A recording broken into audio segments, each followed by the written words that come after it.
Welcome to Cox OC Connection. I'm Lacey Kelly and this is Civic Connection. Today we're visiting with Diana Coronado, who is the Legislative and Member Services Manager for the Association of California Cities, Orange County. Welcome. Thank you for having me. You bet, you bet. Okay, well, welcome to Civic Connection. You have been on the job not very long now. Your first day was not too long ago. Tell us what your job is as the Legislative and Member Services Manager of ACCOC. Yeah, I just started. It's been really exciting getting to know all the cities we represent and all of our members, and it's been really fun. As the Legislative and Member Services Manager, I'm in charge of all of our legislation, our policy, and all the programmatic functions that our association offers to our members. That includes two different prongs that we like to kind of take effect over. Smart public policy solutions for our members, and we also like to make sure we've identified tangible benefits for our members. And some examples of that are the 7 standing committees we offer to our members so they can have an ongoing dialogue with one another and learn best practices.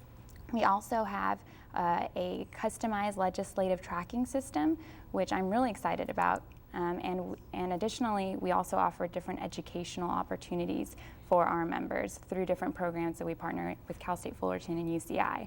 So it kind of comes full circle. Yeah. And at the crux of it all, we are member service oriented. So I've noticed and I have implemented the highest level of customer service to our members, because without that, we certainly would not be the unique organization we are today. Absolutely. Well, I know that there's great excitement about your arrival, and you came from the legislature where you were working for several years from some high-level legislators, most recently Eric Linder, and working in the areas of infrastructure and transportation. Tell us about your experiences there and how you think you'll be bringing benefit to Orange County cities through that experience. Sure. Well, I did work in the legislature in Sacramento for several years. And with that, I was in the nucleus of where all of California's laws, committees, and commissions are developed and created. I was able to be around industry experts and was able to kind of take in everything that they know, all of that valuable institutional knowledge, and exercise it in the legislative process that I know so well now after having been able to pass different bills and have them become law today, which has been really neat. And I Congratulations. Thank you. And I think that it will be really helpful as to our members as I help them navigate through the legislative system, especially as the new legislative year begins. And I could also introduce them to the resources that I had there in case that they want to learn more about the policy areas they're most interested in. And as it relates to transportation and infrastructure specifically, obviously California, we're all drivers here, but especially in Orange County, we live in our cars. And because I worked for Eric Linder, who was Vice Chair of the Transportation Committee, I saw firsthand how under-prioritized transportation funding is in California. And we did go through an economic crisis between the years of 2008 and 2010.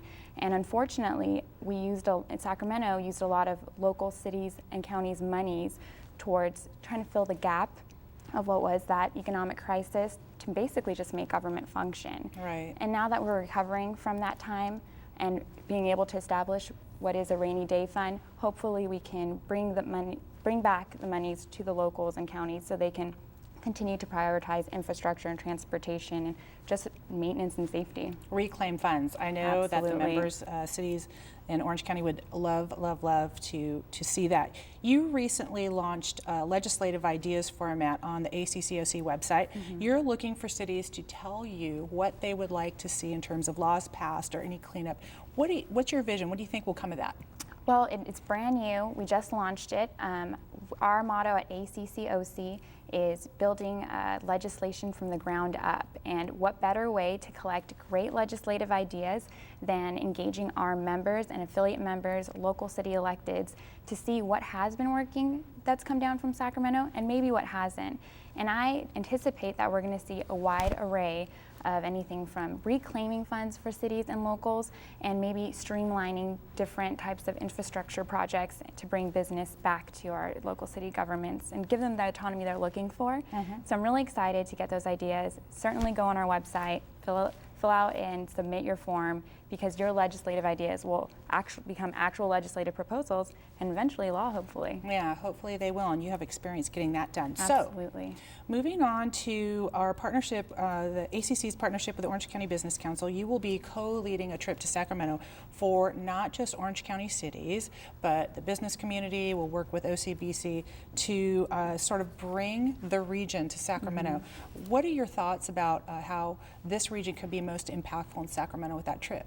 Well, I mean, it's a huge, valuable resource we offer to our members. Our partnership with the Orange County Business Council is unlike any other advocacy group or niche trip that anybody takes to Sacramento.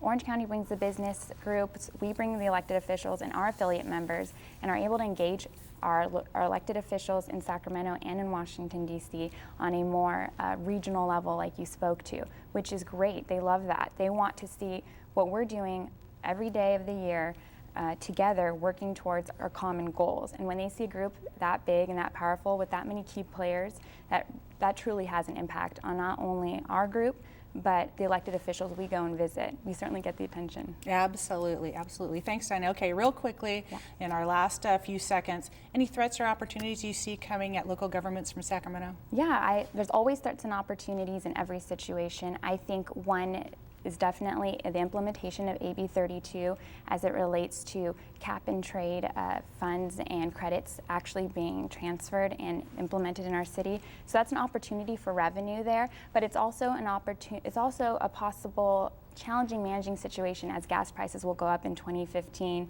and we'll have different cities having to deal with their constituents' reactions for that. Sure. Additionally, constant implementation of AB 109 and the realignment of incarcerated folks coming down to the local level and having cities use their resources and manage that situation. Right. That's always a threat, and that's about it. Okay, well, thank you so much, Diana. Appreciate your time today. Thanks for watching OC Connection. We'll see you next time.